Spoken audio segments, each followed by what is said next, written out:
નમસ્કાર વિદ્યાર્થી મિત્રો, જીએસટીવી અને ધ એચબી કાપડા ગ્રુપ ઓફ સ્કૂલ્સના સંયુક્ત ઉપક્રમે પાસ થવાનું પંચામૃત કાર્યક્રમમાં હું શ્રેયસ ભાવસાર આપ સૌનું હાર્દિક સ્વાગત કરું છું. ધોરણ 12 કોમર્સ એમાં અકાઉન્ટ વિષયની પરીક્ષા પૂર્ણ થઈ ગઈ છે.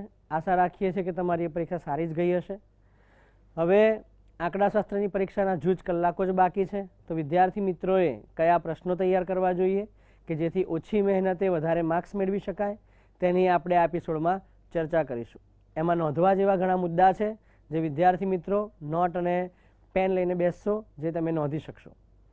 સૌપ્રથમ વિભાગ એ અને વિભાગ બીની વાત કરીએ. વિભાગ એ એમસીક્યુ પ્રકારનો ક્વેશ્ચન અને વિભાગ બી એસક્યુ પ્રકારનો ક્વેશ્ચન. એમાં વિભાગ એ અને બીની અંદર કયા કયા પ્રશ્નો પૂછી શકાય, એમાં સૂચકાંક પ્રકરણની વાત કરીએ તો સૂચકાંકના અગત્યના પરીક્ષણો કયા કયા? તો સૂચકાંકના અગત્યના પરીક્ષણો છે સમય વિપર્યાસ અને પદ વિપર્યાસ. મોટાભાગના દેશમાં કયા સૂચકાંકનો ઉપયોગ થાય છે? તો લાસ્પેરનો સૂચકાંકનો ઉપયોગ થાય છે. કયા સૂચકાંકની અંદર ચાલુ વર્ષનો કુલ ખર્ચ ધ્યાનમાં લેવામાં આવે છે? તો પાસેના સૂચકાંકમાં ચાલુ વર્ષનો કુલ ખર્ચ ધ્યાનમાં લેવામાં આવે છે. જીવન નિર્વાહ સૂચકાંકમાં વસ્તુના કયા ભાવ ધ્યાનમાં લેવામાં આવે છે? તો જીવન નિર્વાહ સૂચકાંકમાં વસ્તુના છૂટક ભાવ ધ્યાનમાં લેવામાં આવે છે. જીવન નિર્વાહ માટે જરૂરી વસ્તુના સમૂહો કેટલા? તો જીવન નિર્વાહ માટે જરૂરી વસ્તુના સમૂહ 5 છે: ખોરાક, કાપડ, ભાડું, બળતણ અને પરચુરણ. આ ઉપરાંત નાણાંની ખરીદ શક્તિને લગતો પ્રશ્ન પૂછી શકાતો હોય છે. આદર્શ સરેરાશ કઈ? તો આદર્શ સરેરાશ ગુણોત્તર મધ્યક. આદર્શ સૂચકાંક કયો? તો આદર્શ સૂચકાંક ફિશર. પ્રચલિત સરેરાશ કઈ? તો ભારિત મધ્યક.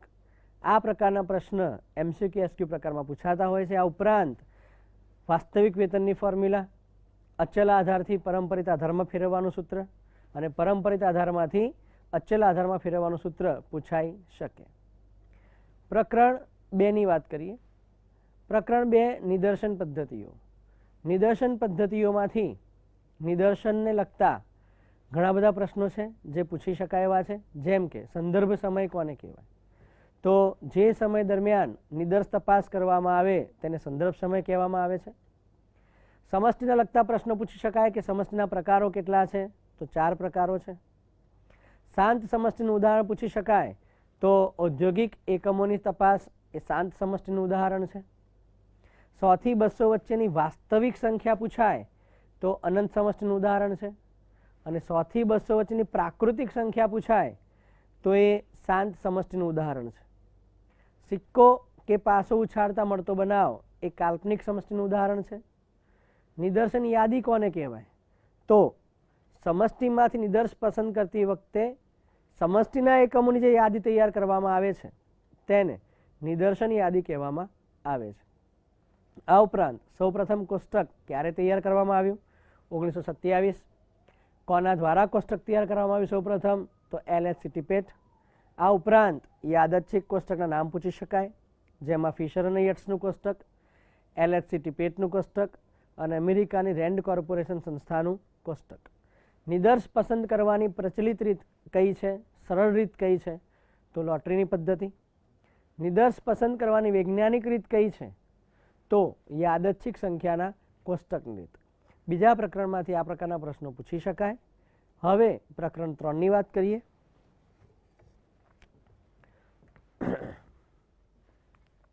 પ્રકરણ 3 સહસંબંધાંકનો વિસ્તાર જણાવો. તો સહસંબંધાંકનો વિસ્તાર -1 થી +1. એવું પણ પૂછી શકાય કે સહસંબંધાંકની ન્યૂનતમ કિંમત કેટલી હોય? તો -1. સહસંબંધાંકની મહત્તમ કિંમત કેટલી? તો +1. સંજ્ઞાના સ્વરૂપમાં પૂછાય તો -1 is equal or less than r is equal or less than +1. સહસંબંધાંકની સંજ્ઞા. તો સહસંબંધાંકની સંજ્ઞા r છે. અહીંયા કોર્નરિંગ કરવો હોય તો પરીક્ષક આવો પણ પ્રશ્ન પૂછી શકે કે દ્વિચલ સમષ્ટિના સહસંબંધાંકની સંજ્ઞા જણાવો. તો એની સંજ્ઞા છે ρ. સહસંબંધાંક શોધવાની રીતોના નામ. તો સહસંબંધાંક શોધવાની 3 રીતો છે: વિકિરણ આકૃતિની રીત, કાર્લ પિયર્સનની ગુણન પ્રઘાતની રીત અને સ્પીયરમેનની ક્રમાંક સહસંબંધાંકની રીત. સહસંબંધાંકની વ્યાખ્યા લખો. તો સહસંબંધની ઘનિષ્ઠતા દર્શાવતા માપને સહસંબંધાંક કહેવામાં આવે છે. સહસંબંધાંક એક નિરપેક્ષ માપ છે. એમસીક્યુમાં પ્રશ્ન પૂછી શકાય, ધ્યાન રાખવું. ટાઈ એટલે શું? ટેક્સ્ટબુકની અંદર ટાઈ શબ્દનો ઉલ્લેખ નથી, પરંતુ પૂછી શકાય, કારણ કે ટેક્સ્ટબુકમાં ઉલ્લેખ છે અવલોકનની ગાંઠ. તો અવલોકનની ગાંઠનો મતલબ જ ટાઈ થાય છે. તો ટાઈ એટલે શું? તો ક્રમાંક સહસંબંધાંકની ગણતરી કરતી વખતે સમાન અવલોકનોને ક્રમ આપવાની જે સમસ્યા ઉદ્ભવે છે તેને ટાઈ કહે છે. એવો પણ પ્રશ્ન પૂછી શકાય કે ટાઈનો ઉકેલ કેવી રીતે લાવી શકાય? તો જે સમાન અવલોકનો છે તેને સરેરાશ ક્રમાંક આપીને ટાઈનો ઉકેલ લાવી શકાય.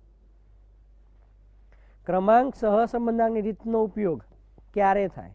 તેના 3 સંજોગો છે. 1, અવલોકનોમાં પ્રસાર વધુ હોય. નંબર 2, માહિતીમાં ક્રમ આપેલા હોય. અને નંબર 3, ગુણાત્મક માહિતી હોય ત્યારે. સહસંબંધાંક શોધવાની વિકર્ણ આકૃતિની રીતની મુખ્ય મર્યાદા જણાવો. બહુ જ અગત્યનો પ્રશ્ન છે, વારંવાર બોર્ડમાં પૂછાયેલો છે. તો વિકર્ણ આકૃતિની રીતની મર્યાદા એ છે કે તે સહસંબંધની ઘનિષ્ઠતાનું માપ દર્શાવતું નથી. પ્રકરણ 3માંથી આટલા પ્રશ્નો અપેક્ષિત છે. પ્રકરણ 4, તો નિયત સંબંધ એટલે શું? એવો પ્રશ્ન પૂછી શકાય. તો ચલ x અને y વચ્ચે ગાણિતિક વિધેય દ્વારા નિયત થતા સંબંધને નિયત સંબંધ કહે છે. નિયત સંબંધનું યોગનીય મોડેલ પણ પૂછી શકાય. તો y = alpha plus beta x plus you. એવું પણ પૂછી શકાય કે નિયત સંબંધના અભ્યાસની શરૂઆત કોણે કરી? તો સર ફ્રાન્સિસ ગાલ્ટન. અને નિયત સંબંધના ન્યૂનતમ વર્ગોની રીત કોણે શોધી?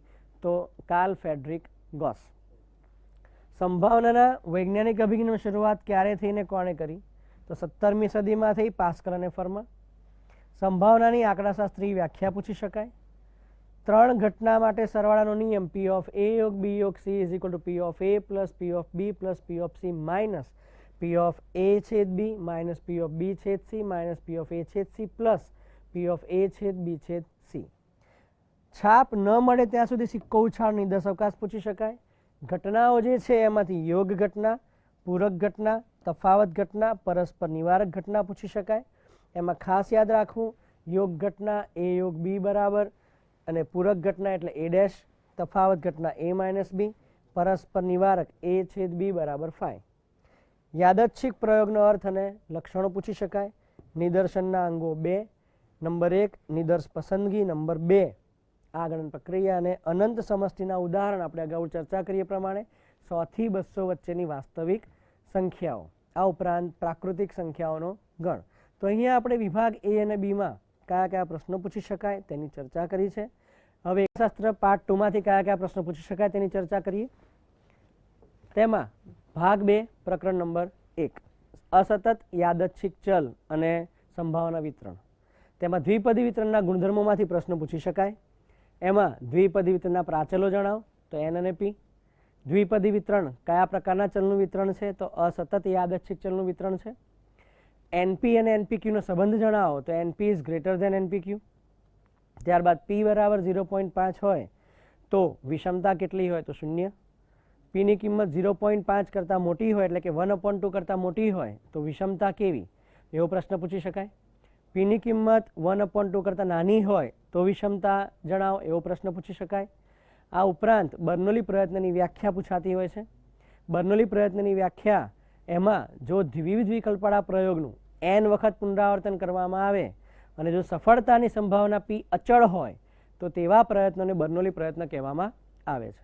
દ્વિવિધ વિકલ્પનો નિયમ પૂછી શકાય કે જે પ્રયોગમાં માત્ર 2 જ શક્યતા હોય, સફળતા અને નિષ્ફળતા, એવા પ્રયોગને દ્વિવિધ વિકલ્પનો નિયમ કહેવામાં આવે છે. તો આ પ્રકરણમાંથી આવા પ્રકારના પ્રશ્નો પૂછી શકાય અને અત્યાર સુધી આવા જ પ્રશ્નો પૂછાયા છે તો ખાસ યાદ રાખવા. પ્રામાણ્ય વિતરણની વાત કરીએ તો પ્રમાણિત પ્રામાણ્ય વિતરણમાં મધ્યક અને વિચરણની કિંમત જણાવો. તો પ્રમાણિત પ્રામાણ્ય વિતરણમાં મધ્યકની કિંમત 0 હોય છે અને વિચરણની કિંમત 1 હોય છે. એવો પણ પ્રશ્ન પૂછી શકાય કે પ્રમાણિત પ્રામાણ્ય વિતરણમાં મધ્યક અને પ્રમાણિત વિચરણની જગ્યાએ પ્રમાણિત વિચલન પૂછાય તો પણ આન્સર તો આ જ રહેશે, કારણ કે વિચરણ 1 હોય તો પ્રમાણિત વિચલન પણ 1 જ થાય. પ્રામાણ્ય વિતરણમાં તૃતીય ચતુર્થકની કિંમત જણાવો. તો પ્રામાણ્ય વિતરણમાં તૃતીય ચતુર્થકની કિંમત છે Q3 is equal to mu plus 0.675 sigma. પ્રામાણ્ય વિતરણમાં પ્રથમ ચતુર્થકની કિંમત જણાવો તો પ્રથમ ચતુર્થકનું સૂત્ર છે Q1 is equal to mu minus 0.675 sigma. અહીંયા ખાસ યાદ રાખવાનું, પ્રામાણ્ય વિતરણ કહે છે કે પ્રમાણિત પ્રામાણ્ય વિતરણ, એવો જ એક પ્રશ્ન અહીંયા આપેલો છે કે પ્રમાણિત પ્રામાણ્ય વિતરણ માટે પ્રથમ ચતુર્થક અને તૃતીય ચતુર્થકની કિંમત જણાવો. જો પ્રમાણિત પ્રામાણ્ય વિતરણ પૂછવામાં આવે છે તો Q1 ની કિંમત લખવાની છે માઇનસ 0.675 અને Q3 ની કિંમત લખવાની છે પ્લસ 0.675. પણ જો પ્રામાણ્ય વિતરણ પૂછવામાં આવે તો Q1 is equal to mu minus 0.675 sigma અને Q3 is equal to mu plus 0.675 sigma. ત્યારબાદ પ્રમાણિત પ્રામાણ્ય વિતરણનું સંભાવના વિધેય અને પ્રામાણ્ય વિતરણનું સંભાવના વિધેય, આ બે પ્રશ્નો પણ ખૂબ જ અગત્યના છે અને આ બે પ્રશ્નમાં કન્ફ્યુઝન થતી હોય છે. પ્રામાણ્ય વિતરણનું સંભાવના વિધેય કે પ્રમાણિત પ્રામાણ્ય વિતરણ. તો એક્ઝામમાં વિદ્યાર્થી મિત્રોએ ખાસ જોવું કે પ્રામાણ્ય વિતરણ કીધું છે કે પ્રમાણિત પ્રામાણ્ય વિતરણ. જો તમને પ્રામાણ્ય વિતરણ કીધું હોય તો fx is equal to 1 upon sigma under root 2 pi e raise to minus 1 upon 2 x minus mu upon sigma whole square. અને જો પ્રમાણિત પ્રામાણ્ય વિતરણ કીધું હોય તો f of z is equal to 1 upon under root 2 pi e raise to minus z square upon 2. આ ઉપરાંત આમાંથી પાઈની કિંમત પૂછી શકાય અને ઈની કિંમત પણ પૂછી શકાય, તે ધ્યાન રાખવું. ત્યારબાદ પ્રામાણ્ય વક્રના z બરાબર 0ની ડાબી બાજુનું ક્ષેત્રફળ કેટલું હોય? ડાબી બાજુ હોય કે જમણી બાજુ, એનું ક્ષેત્રફળ 0.5 હોય. કુલ ક્ષેત્રફળ પૂછાય તો 1 લખવાનું છે.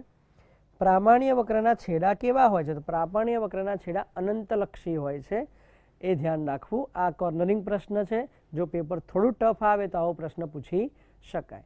આ ઉપરાંત પ્રકરણ નંબર 3 સામયિક શ્રેણીમાંથી એના મોસમી વધઘટનો આવર્તનગાળો પૂછી શકાય, જે 3 થી 4 માસ છે.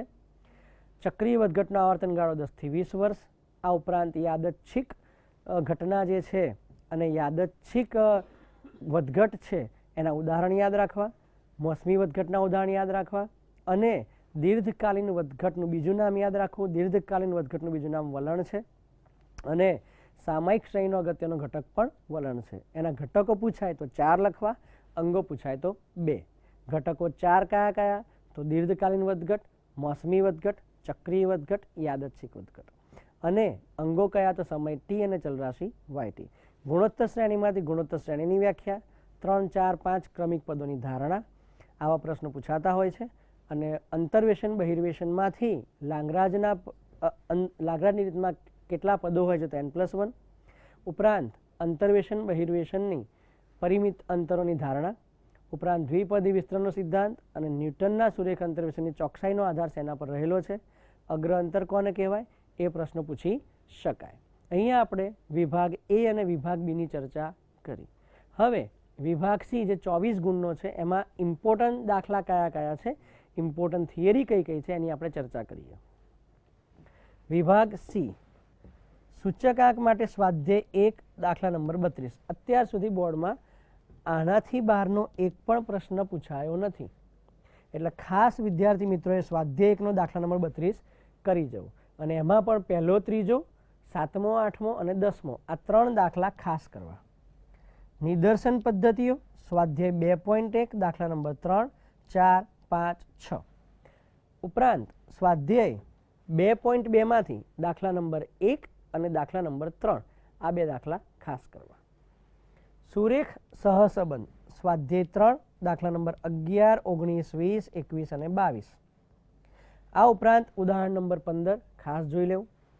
સુરેખ નિયત સંબંધ સ્વાધ્યાય 4.3 દાખલા નંબર 5, 6. મોટા ભાગે આ પ્રશ્નની અંદર થિયરી પૂછાય છે, અથવા તો જો દાખલા પૂછાય તો આ 2 પદ્ધતિના દાખલા જ સામાન્ય રીતે પૂછાતા હોય છે, એટલે અહીંયા ઓછી મહેનતે તમે વધારે માર્ક્સ મેળવી શકો છો. સંભાવના ઉદાહરણ નંબર 16, 17, 19. સ્વાધ્યાય 5.4 દાખલા નંબર 4 તથા ઘટનાઓની આગળ ચર્ચા કરીએ પ્રમાણે સમસંભાવી ઘટના, નિરપેક્ષ ઘટનાની વ્યાખ્યા પૂછી શકાય, અથવા પરસ્પર નિવારક, તફાવત ઘટના, યોગ ઘટના, આમાંથી કોઈ પણ બે ઘટનાઓ અહીંયા પૂછી શકાય. અને બોર્ડમાં એક વખત 4 ઘટનાઓ પૂછી હતી, પણ ચારેની આકૃતિ પૂછી હતી, માટે આકૃતિઓ પણ ખાસ તૈયાર કરવી. ત્યારબાદ યાદચ્છિક ચલ અને અસતત સંભાવના વિતરણમાંથી ઉદાહરણ નંબર 19, 23, 24. સ્વાધ્યાય 1.1 દાખલા નંબર 5, 8, 11. સ્વાધ્યાય 1 માંથી દાખલા નંબર 12, 13, 17 અને થિયરી. દ્વિપદી વિતરણના ગુણધર્મો, બર્નોલી પ્રયત્નનો અર્થ અને ગુણધર્મો. આ પ્રશ્ન ખાસ પૂછાય. પ્રામાણ્ય વિતરણ સ્વાધ્યાય 2 માંથી દાખલા નંબર 4, 5, 6, 7. સામયિક શ્રેણીમાંથી સ્વાધ્યાય 3 માંથી દાખલા નંબર 16 અને ગુણોત્તર શ્રેણીમાંથી સ્વાધ્યાય 4.1 દાખલા નંબર 10, સ્વાધ્યાય 4.2 માંથી દાખલા નંબર 10 અને સ્વાધ્યાય 4 માંથી દાખલા નંબર 11. જો આટલા દાખલા જોઈ લેવામાં આવશે તો તમે 24 માંથી 24 માર્ક્સ સરળતાથી કવર કરી શકશો. તો વિદ્યાર્થી મિત્રો, અહીં આપણે વિભાગ A, B અને C ની ચર્ચા પૂર્ણ. અગાઉ આપણે વિભાગ A, B અને C ની ચર્ચા કરી. હવે આ સેગમેન્ટમાં આપણે વિભાગ D, E અને F ની ચર્ચા કરીશું. તો ખાસ નોંધી લેશો કયા કયા પ્રશ્નો કરવા જોઈએ. વિભાગ D જે 24નો ગુણભાર ધરાવે છે, તેમાં 33 થી 40 નંબરના પ્રશ્નો પૂછાશે. 33મો પ્રશ્ન જે છે એ સૂચકાંકમાંથી પૂછાશે અને એમાં ખાસ કરીને અચલ આધારનું પરંપરિતમાં રૂપાંતર અને પરંપરિતનું અચલમાં રૂપાંતર, વાસ્તવિક વેતનનો દાખલો અને કૌટુંબિક અંદાજપત્ર. જો આ 4 જ દાખલા કરવામાં આવે તો આ પ્રશ્ન તમારો ક્લિયર થઈ જશે. પ્રશ્ન નંબર 34 અને 35 જે નિદર્શન પદ્ધતિઓમાંથી પૂછાતો હોય છે. સ્વાધ્યાય 2.2 દાખલા નંબર 1 અને 3, ઉદાહરણ નંબર 8 અને સ્વાધ્યાય 2 માંથી દાખલા નંબર 10 અને 12. આટલા દાખલા જો જોઈ લેવામાં આવે તો લગભગ 34 અને 35 નંબરનો પ્રશ્ન મળી જતો હોય છે. પ્રશ્ન નંબર 36 સુરેખ સહસંબંધમાંથી પૂછાશે. તેમાં સામાન્ય રીતે સહસંબંધના ગુણધર્મોની થિયરી પૂછાઈ શકે. ઉપરાંત ઉદાહરણ નંબર 15 એ ખાસ અગત્યનું છે, જ્યાં x બાર બરાબર 13.5, y બાર બરાબર 16.5, સિગ્મા યુ અને સિગ્મા વી આપેલા નથી. એ દાખલો પૂછાયો છે, તો ખાસ એ દાખલો તૈયાર કરવો. આ ઉપરાંત ક્રમાંક સહસંબંધનો દાખલો એમાં પૂછાતો હોય છે અને એમાં પણ ટાઈવાળો દાખલો ખાસ તૈયાર કરવો. અને અમુક વખત ટાઈ ન પણ હોય પણ ટાઈવાળો દાખલો ખાસ તૈયાર કરવો જોઈએ, જેથી વિદ્યાર્થીને કોઈ ગૂંચવણ રહે નહીં. ત્યારબાદ પ્રશ્ન નંબર 37. 37મા પ્રશ્નની અંદર નિયત સંબંધમાંથી પ્રશ્ન પૂછાતો હોય છે. એમાં ખાસ કરીને સહસંબંધાંક આપેલો એટલે કે R આપેલો હોય, SX આપેલો હોય અને SY આપેલા હોય. આ ઉપરથી yની x પર નિયત સંબંધ રેખા અને xની y પર નિયત સંબંધ રેખા શોધવાની હોય એવો દાખલો પૂછી શકાય. અને જો એવો દાખલો ન પૂછાય તો બોર્ડમાં અત્યાર સુધી એવું બન્યું છે કે SXY આપેલું એટલે કે સહવિચરણ આપેલું હોય એવો દાખલો પૂછાય. તો આ 2 પ્રકારના દાખલા ખાસ કરવા. આ ઉપરાંત 3 માર્કમાં એવું જાણવા મળે છે કે 3 માર્કના ખરા ખોટા પણ પૂછી શકાય, 3 માર્કના પ્રશ્નો પણ પૂછી શકાય. તો સ્વાધ્યાય 4માં જે ખરા ખોટા આપવામાં આવ્યા છે, છેલ્લો પ્રશ્ન જે આપવામાં આવ્યો છે એ, અને આ ઉપરાંત પ્રશ્નોના જવાબ આપવામાં આવ્યા છે એ ખાસ તૈયાર કરવા. તો 37મા પ્રશ્નમાં કોઈ તકલીફ થશે નહીં. પ્રશ્ન નંબર 38 અને 39 જ્યાં વિદ્યાર્થીઓને સૌથી વધારે તકલીફ રહેતી હોય છે, સંભાવના. તો 38 અને 39નો જે પ્રશ્ન છે એમાં ઉદાહરણ નંબર 14 P of A જેમ P of B જેમ P of A છેદ B બરાબર 6 જેમ 4 જેમ 3 અને P of A is equal to 1/4, તો P of A યોગ B શોધો એ દાખલો પૂછી શકાય. સ્વાધ્યાય 5.2 માંથી 4 યુગલવાળો દાખલો કે 4 યુગલ એક પાર્ટીમાં ભાગ લે છે, તેમાંથી 2 વ્યક્તિ યાદચ્છિક રીતે પસંદ કરવામાં આવે છે. તો નંબર 1 પતિ પત્ની હોય, નંબર 2 એક પુરુષ અને એક સ્ત્રી હોય, નંબર 3 પતિ પત્ની ન હોય પરંતુ એક પુરુષ અને એક સ્ત્રી હોય, એ પ્રકારનો દાખલો પૂછી શકાય. આ ઉપરાંત એમાં પરસ્પર નિવારક અને નિશેષ ઘટનાનો દાખલો P of C dash is equal to 0.8, 2P of A is equal to 3P of B dash, એ પ્રકારનો દાખલો પૂછી શકાય કે જેના પરથી P of A, P of B અને P of C શોધવાના હોય. તો અહીંયા સંભાવનામાંથી આ પ્રકારના દાખલા ઉપરાંત શરતી સંભાવના ડાયાબિટીસવાળો જે દાખલો છે એ ખાસ તૈયાર કરવો. અને ઉપરાંત 5.4નો ચોથો દાખલો, એ દાખલો પણ ઘણીવાર બોર્ડમાં પૂછાયો છે. તો આટલા દાખલા તૈયાર કરવાથી તો સંભાવનામાં લગભગ વાંધો આવશે નહીં. પ્રશ્ન નંબર 40 જે અંતર્વેશન બહિર્વેશનમાંથી પૂછાય છે, એમાં સામાન્ય રીતે થિયરી પૂછાતી હોય છે. અંતર્વેશન બહિર્વેશનની ધારણા, અંતર્વેશન બહિર્વેશનની મર્યાદા અને લાંગરાજના ગુણદોષ, આ 3 અપેક્ષિત પ્રશ્નો જે સૌથી વધારે વાર પૂછાતા હોય છે. આ ઉપરાંત સ્વાધ્યાય 5.3નો 7મો દાખલો દ્વિપદી વિસ્તરણનો અને સ્વાધ્યાય 5.1 દાખલા નંબર 5 જેમાં ફક્ત અંતર કોષ્ટક બનાવવાનું છે એવો દાખલો પૂછી શકાય. હવે વિભાગ ઈ. વિભાગ ઈ જે 12 ગુણનો છે એમાં કોઈ થિયરી પૂછાતી હોતી નથી. 4 માર્ક્સના 3 દાખલા પૂછાય છે. 41મો દાખલો પ્રામાણ્ય વિતરણમાંથી, તો આવો દાખલો પૂછી શકાય. એક પ્રામાણ્ય ચલ એક્સના મધ્યક અને પ્રમાણિત વિચલન અનુક્રમે 100 અને 10 છે. તો પ્રામાણ્ય વિતરણનો પ્રથમ દશાંશક અને 60મો શતાંશક શોધો. તો અહીંયા પ્રથમ દશાંશક એટલે D1 અને 60મો શતાંશક એટલે P60. અહીંયા વિદ્યાર્થીઓની ભૂલ આકૃતિમાં થતી હોય છે, તો અહીંયા ખાસ યાદ રાખવું, જે પ્રથમ દશાંશક છે એની આકૃતિ આ પ્રમાણે આવશે.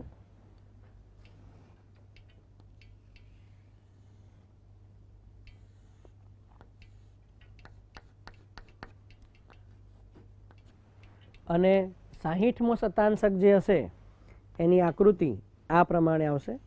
આ બે આકૃતિમાં ખાસ ભૂલ પડતી હોય છે, માટે વિદ્યાર્થી મિત્રોએ ખાસ ધ્યાન રાખવું.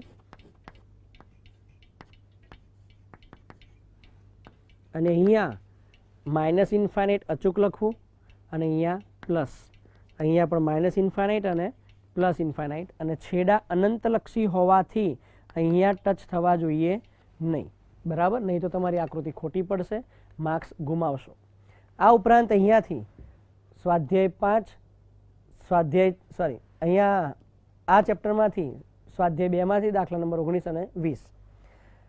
ગુણોત્તર શ્રેણીમાંથી Sn = 2/3 4n-1, તો Tn + 1 = Sn+1 - Sn સૂત્રનો ઉપયોગ કરી T3 અને T4 શોધો. આ ઉપરાંત 3 ક્રમિક સંખ્યાઓનો ગુણાકાર 512, સરવાળો 28 છે, તો તે ત્રણેય પદો શોધો. સામયિક શ્રેણીમાંથી નીચે આપેલા માહિતી પરથી વર્ષ 2015 માટે પૂર્વાનુમાન કરો. વર્ષ અને નફો આપેલો છે. અહીંયા વિદ્યાર્થીઓને એક તકલીફ રહેતી હોય છે કે પરિવર્તિત ચલની પદ્ધતિએ દાખલો કરવો કે TYTની પદ્ધતિએ દાખલો કરવો. તો જો ચોખવટ ન હોય તો કોઈ પણ પદ્ધતિએ દાખલો કરી શકાય. આ ઉપરાંત ભાગ 2માં પ્રકરણ 2, 3 અને 4 એમાંથી આટલા પ્રશ્નો પૂછી શકાય. પ્રકરણ 2માંથી ઉદાહરણ નંબર 15, 16, 17, 18, 19 અને સ્વાધ્યાય 2માંથી દાખલા નંબર 18 અને 20 આટલા દાખલા ખાસ જોઈ જવા. પ્રકરણ 3 સ્વાધ્યાય 3માંથી દાખલા નંબર 14, 15 અને 20 આ 3 દાખલાનો અભ્યાસ કરવામાં આવે તો સારી રીતે તમે આ ચેપ્ટર કવર કરી શકશો. પ્રકરણ 4 સ્વાધ્યાય 4.2માંથી દાખલા નંબર 6, સ્વાધ્યાય 4માંથી દાખલા નંબર 12, 13, 15, 17 અને 22. જો આટલા દાખલા જોઈ લેવામાં આવે તો તમે 12માંથી 12 માર્ક્સ મેળવી શકશો. વિભાગ F જે સૌથી અગત્યનો છે, 20નો ગુણભાર છે. એમાં 4 પ્રકરણ પૂછાતા હોય છે. કયા કયા દાખલા કરવા જોઈએ? તો પ્રકરણ 1 સૂચક આંકમાંથી ઉદાહરણ નંબર 9, 12, 16, સ્વાધ્યાય 1.3 દાખલા નંબર 3 અને 5, સ્વાધ્યાય 1 દાખલા નંબર 20. પ્રકરણ 3 સુરેખ સહસંબંધ એમાંથી ઉદાહરણ નંબર 4, ઉદાહરણ નંબર 7, ઉદાહરણ નંબર 18 અને સ્વાધ્યાય 3 દાખલા નંબર 8. પ્રકરણ 4 સુરેખ નિયત સંબંધ એમાંથી ઉદાહરણ નંબર 6, 13 અને 14, સ્વાધ્યાય 4.3 દાખલા નંબર 2 અને 3, સ્વાધ્યાય 4 દાખલા નંબર 13 અને 14. અને અંતમાં પ્રકરણ 5 અંતર્વેશન અને બહિર્વેશન એમાંથી ઉદાહરણ નંબર 12, 14, 18, 22, સ્વાધ્યાય 5.2 દાખલા નંબર 7, સ્વાધ્યાય 5.4 દાખલા નંબર 7 અને 8 અને સ્વાધ્યાય 5 દાખલા નંબર 22 અને 24. આટલા દાખલા ખાસ યાદ રાખવા અને ખાસ સૂત્રો તૈયાર કરવા, કારણ કે સૂત્રમાં સહેજ ભૂલ થશે તો તમે પૂરા માર્ક્સ ગુમાવશો. અને કોષ્ટક બનાવ્યા પછી એકવાર ચેક કરી લેવા. તો અહીંયા વિદ્યાર્થી મિત્રો આપણે અહીંયા આંકડાશાસ્ત્રમાં કયા કયા પ્રશ્નો પૂછી શકાય તેની ચર્ચા કરી. આશા રાખીએ છીએ કે તમે આ બધા પ્રશ્નો તૈયાર કરશો અને પરીક્ષામાં સફળતા પ્રાપ્ત કરશો. એ જ આશા સાથે વિરમીએ છીએ. જોતા રહો પાસ થવાનું પંચામૃત.